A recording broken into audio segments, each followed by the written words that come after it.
stop doing these 5 makeup mistakes that are aging you by 10 years instantly. Some makeup mistakes actually end up making you look older, like straight away. And the frustrating part is you're kind of doing them because you think that they're helping, like adding more coverage, more powder, more definition. So instead of showing you what not to do, I'm going to talk you through what you shouldn't do, but I'm going to show you what you should be doing.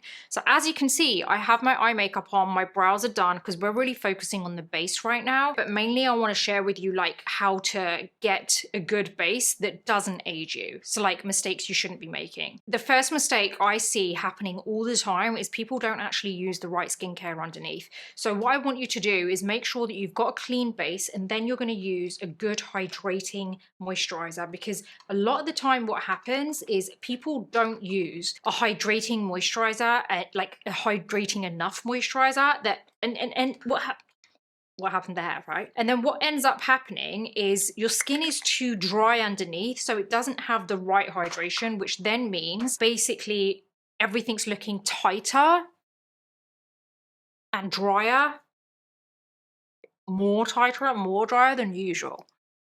That immediately can change the way your foundation sits on your skin. So ultimately you want your skin to be very juicy and hydrated like this, right? Now next up, we want this to settle down a little bit. So I'm just going to put a bit of eye cream on. This is my Drunk Elephant Ceramide AF. That was my Hourglass Equilibrium Restorative face cream, which is really good.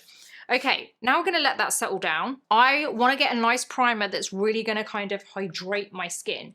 So I'm using my Anastasia Hydra Prime because it has SPF in there too. And guess what? It's SPF 50. So you want to make sure that you really do protect your skin as well. Now, everything we have on the skin is actually super hydrating and is going to make sure that our skin looks healthy and juicy and plump and not dry and wrinkly and aged, right? Because trust me, even though I have this moisturizer on now, I do have fine lines. I am dealing with kind of slight sagginess in the skin as well. So I need that extra hydration because at the end of the day, I'm 45 years old. Like, of course I need the hydration. If you do like videos like this, please do hit the like button, subscribe, and then hit the bell button, because that means you won't miss my next video, and it does help support this channel and I really appreciate it. So moving on to the next mistake, using way too much foundation all over the skin. The instinct I know is to cover like everything up in one go with one layer. I feel like that's exactly what creates heaviness and enhances your texture even more and more, you know? And when you're older and you don't want to kind of like enhance those things. You want to disguise the texture. You want to blur those fine lines. You want to blur the kind of wrinkles and the dryness that you have in your skin now, and applying a heavy thick layer of foundation just isn't going to do it. So that's the next mistake you need to make sure you do not do. So what we want is something which is a really nice hydrating formula that's going to not cling to dryness on the skin. What works is strategic coverage. So rather than plaster on a whole load of foundation, we're going to do a really thin layer. I'm using a foundation that I feel like is actually made for people over 40s. This is the Hourglass Illusion Foundation in number 10. It is an amazing foundation. So let me apply this all over using my BK Beauty 106 brush. You want a thin layer. It's going to be crazy how this actually looks once we're done, because you've seen how my skin looked with eye makeup on and no foundation. Now you're going to see how it just looks healthy and plump after.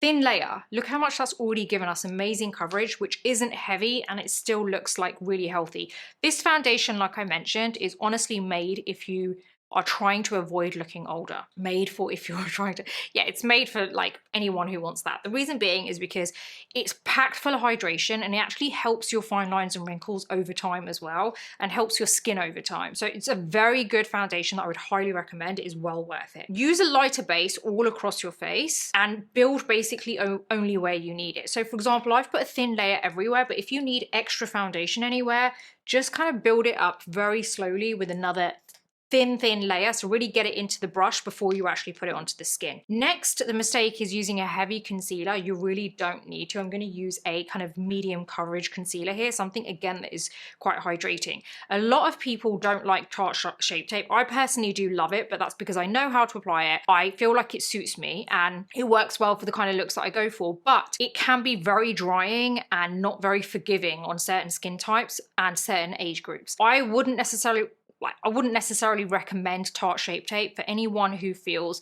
they're trying to kind of like look a little bit younger, or they are aging, maybe over 40s, 50s, 60s, 70s. I definitely would not recommend it over 50s. I think it's a little bit too heavy for anyone over 50, but I do think that's very much based on your speed of aging as well, because, you know, there may not be people who have very kind of like young looking skin in their 40s, and there may be people who do have younger looking skin in their 40s, in which case you can kind of get away with it. I feel like I can get away with Tarte Shape Tape, but there are a lot of people who can't get away with it. So it's really about figuring out what works for you. One of my personal favorites when you are trying to avoid looking older is the Armani Luminous Silk Concealer. My shade is 6.5, and I love this because it isn't like heavy at all. I use it for lifting, for coverage, and it is extremely forgiving on the skin. Now, what I would recommend is if you want that little bit of extra coverage, because again, I feel like heavy concealers, if you're using them, usually it's because you want the coverage, right? If you're using a medium coverage or light coverage like concealer, because it is not as heavy, it's gonna work really well on you if you just let it sit for a minute or so before you start blending. Let it self-set just a little bit, because that's actually gonna give you better coverage. Packing concealer on under your eyes, like using a heavy concealer, isn't going to help to just get rid of those dark circles. Sometimes it actually makes them look worse because it enhances things like your fine lines and your texture around, like the crepiness around your eye area. I personally would go with a light to medium coverage concealer if you're trying to avoid looking older, and then use it in a very strategic way. Don't forget, the skin around the eye area is the thinnest than anywhere else, so it's very easy for it to look older. So now what we want to do, we've let it kind of sit there for a little bit. We're going to get a setting spray. This one's going to work really well, because I think a lot of the time people worry that light to medium coverage concealers don't actually stay put long enough. So I'm going to show you a little trick. You're going to use the Charlotte Tilbury Airbrush Flawless Setting Spray, but the matte blur version. You're going to spray this onto your sponge. You're then going to go over where your concealer is, but don't forget you let your concealer self-set a little bit. This is going to keep it like in its place. I've got concealer on my hair. And it's actually going to help to blur the area a little bit as well, because this spray is very good for blurring the skin. So you're actually helping that concealer along a little bit.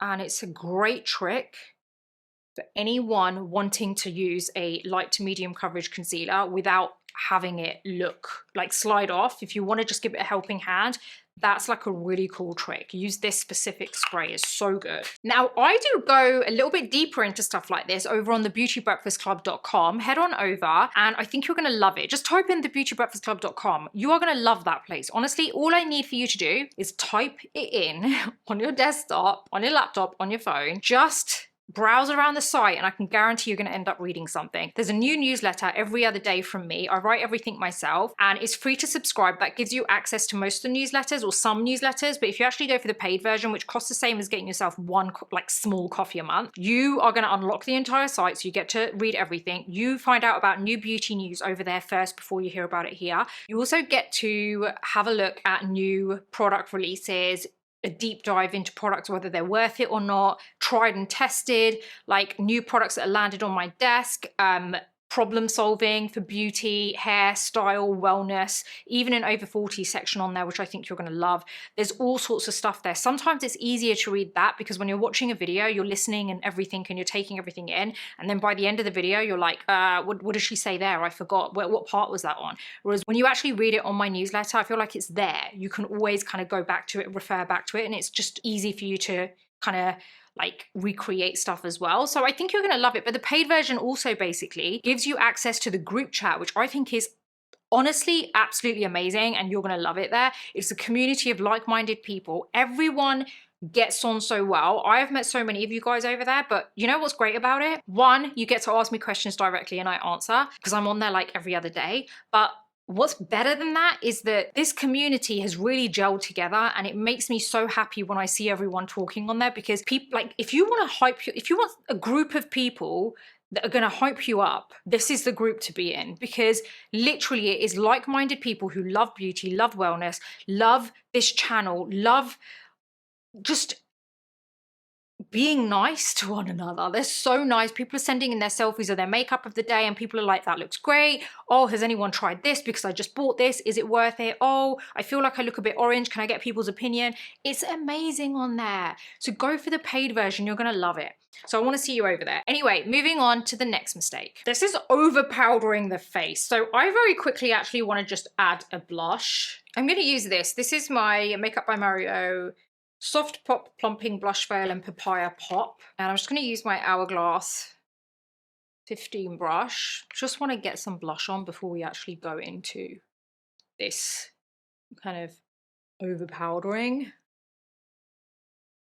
that people do. Obviously, overpowdering is something that I think that a lot of people know is really going to make you look older, because it really does dry out your skin. It's one of the quickest ways to age your face, basically. When you apply a powder to your skin, it immediately takes any dimension away. So there's no natural dimension in your face anymore. I'm going to use my Hourglass Veil translucent powder, and I'm just going to get my Real Techniques brush. Just going to get rid of any lines. That's a really important thing that you need to do. Get rid of any product that's sitting in lines, because otherwise you're actually setting those lines. Now you're going to dip into the powder. Let's set this under eye area first. The reason we're setting this first is because we just literally got rid of any lines in the makeup. So we don't want that to build up again. Get a big brush, get it into the brush, and then press on. This is a really good powder if you want to avoid looking older. Now, even though we've used a really good powder, it doesn't matter what powder you use, it is immediately going to take away dimension. Can you see how all of a sudden the face is a little bit more flat, right? The problem with that is when you use more powder, it's even more flat than this. Right now, we can still see a little bit kind of shine coming through. When you overpowder it, you don't even have this natural shine coming through. It's completely flat. You want your skin to still look like skin. So like that still looks like skin, because you can see the light kind of like moving across my face like that, but you don't want it to be completely flat. Okay, so the next mistake is over contouring, harsh contouring and bronzing. So this is where what we really want to do is bring back some depth to the face. So you want to use something which isn't too dark. We're going to use the Fenty Sunstalker in Private Island. It's the perfect shade for me because it's not actually too dark. It's just a little bit darker than my skin tone. I'm going to use that same veil brush, but the other side. Now this is where we're just going to press on. We're not going to go like that and just wipe off all the makeup. We're just going around the perimeter a little bit. Just there. Can you see that's a soft sculpt now? And then that is basically enough. You don't need to go back and forth and, you know, like add a whole load. You just need the smallest amount to bring back that dimension. You want a tone which is just a little bit deeper than your skin tone. Not too dark, not too light, obviously. Overly strong contoured lines is going to end up making you look older if you don't know what you're doing with it and if you're not blending correctly, and especially if you're applying it on top of foundation, because it's harder to disguise the blending unless you know what you're doing. So always go for something which is a little softer, and you can use powder like I just have, or you could use a cream bronzer and use that on top of your foundation or underneath your foundation, but make sure the shade is not overly dark because you don't want it to look too harsh. The goal is subtle shadow, not like an obvious contour unless you're going for that look. But this you can see is a very subtle shadow, right? It's a bronzed look, it's sun-kissed because I like that personally for myself. So just use what your preference is, like whether it is contour, whether it is bronzer. Some people don't like a bronzed look, so use a contour, but it doesn't have to be so dark, okay? Make sure it's just a little deeper than your skin tone for a softer sculpt. So those are all of my mistakes. There's one more that I want to share with you, which is using heavy eye makeup on the lower lashes. Now, I haven't actually got a lot there, to be honest with you, but what I do need is a tiny bit of mascara, and sometimes I feel, this is my YSL Latex Lash Mascara, sometimes I feel like all you need is a small amount of mascara and that's it. Don't go in with heavy dark colors on your lower lash line because it really is something that's going to make you look older. Trust me, it really will make you look older. So try and stay away from that and keep the lower lash line quite soft. It doesn't mean you don't apply anything there because that can look a bit, kind of almost a bit naked there. But you do want something, but not over the top. And sometimes mascara is enough. But it doesn't mean you have to drag it through the lashes. It just means you touch the lashes a little and that's enough. So there you go. Those are my 5 makeup mistakes that can instantly age you. And I hope that you understand what I'm trying to correct there and like a very easy, quick way. Like look at the